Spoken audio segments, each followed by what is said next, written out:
Assalamualaikum warahmatullahi wabarakatuh. Nama projek kami ni adalah Prototype HU Mini.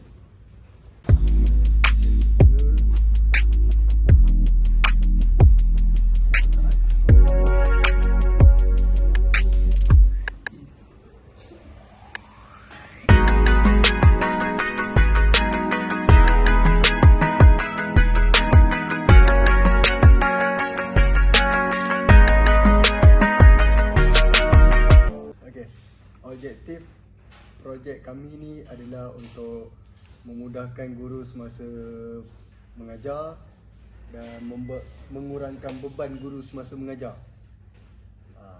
Jadi guru boleh menerangkan kepada pelajar bagaimana AHU berfungsi.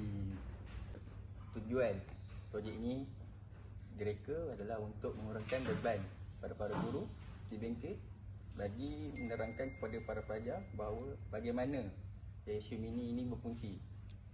Dan kami mendapat idea untuk mencipta AHU Mini yang saiz kecil dan mudah dibawa ke mana-mana. Ini bagi para guru lebih mudah untuk menerang dan mengajar para pelajar. Dating ini berfungsi adalah dengan kami menggunakan bateri 12 volt, motor fan 12 volt dan juga switch on off. Tekan dulu.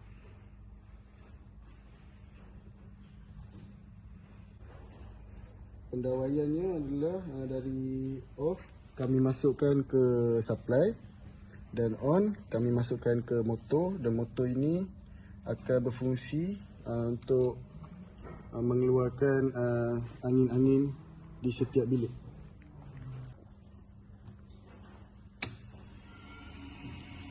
Angin akan dihasilkan dan akan mengeluarkan angin dari ke setiap bilik.